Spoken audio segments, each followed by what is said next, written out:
So, welcome to my home. I've done these videos before, and I just wanted to give you an introduction to our house. Our house was built in 1923, and it was owned by the same family up until just this last year, about a year and a half ago, when we bought it.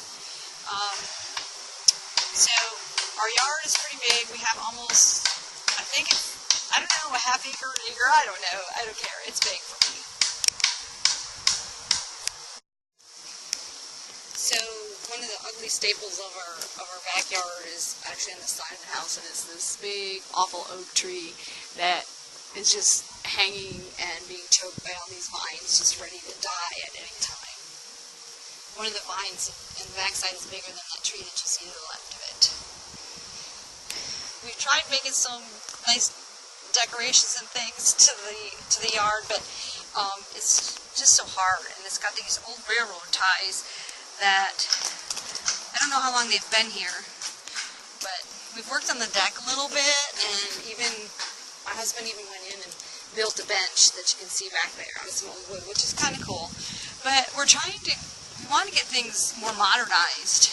We had a pipe leak recently, and the whole entire ground started caving in around our house, and all this land here, all this property here has just caved in. The railroad ties are so old that they're starting to fall apart.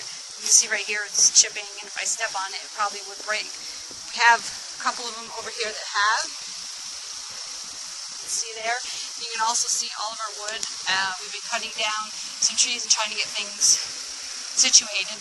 This used to be a smokehouse here, and we're trying to make it into a fire pit, but we're not doing too good with it. Our property actually is L-shaped. We have some really cool fig trees and things around the side here that we're trying to get regenerated.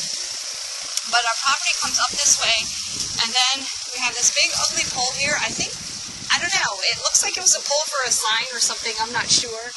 And even an old-fashioned clothesline that we have. Not sure why we haven't taken it down. This is one of our two pecan trees that I need to get cut back. This is the other of the pecan trees. I've cut it back all except the top because I didn't have a tall enough ladder to get to it. Try everything. So the property comes along back here, and our neighbor came in and cut down one of our trees over here. I'm not sure why. So I decided to try and put up this little nice fence. We get along with our neighbors, but I can't get the stupid thing to stand up. And as you can see, we've even piled some pieces over here because we just can't get it to work. Mesquite grows crazy around here. I've cut these down. They keep coming back.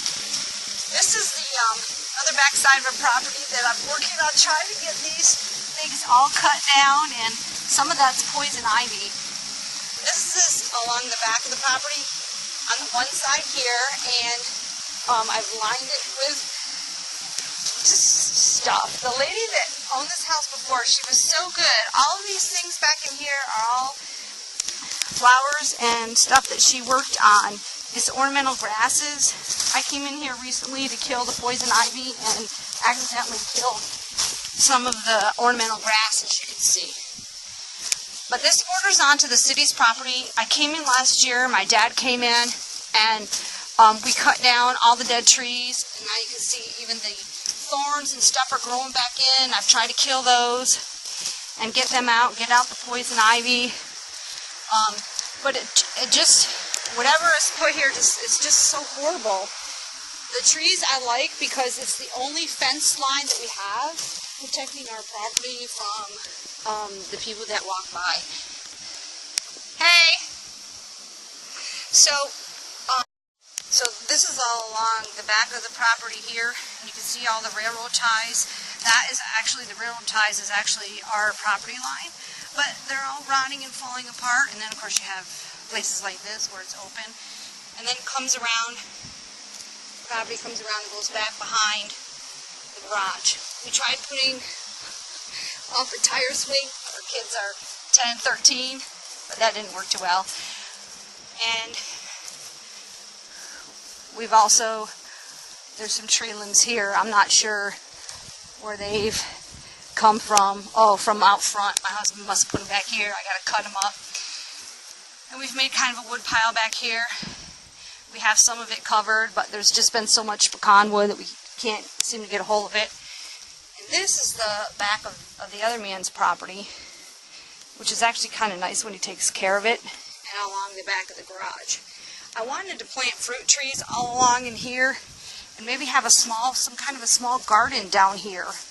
And then in the area over here, of course we've got a fire ant problem, which I've tried to get control of, so we can get these buggers to come out.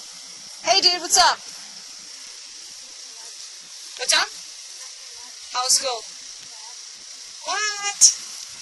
So, we were thinking of like a pool along in here, but I mean, we just so much to do and so little time. When our water line broke, we no longer have use of the spigot, so this is just kind of a eyesore sitting there that we have to take care of. And back over in here, we wanted to put a gazebo. Lowe's had one. It was really nice, but until I can get the land leveled back out again and all that, we're kind of at a standstill. So that's our backyard, and that's the condition of it. I'll show you the pecan tree from afar. I desperately need help with what to do with this yard. Most of this I do on my own. My husband will help periodically. The kids don't help much at all. But it's just been so much, I can't do it all on my own. I need help.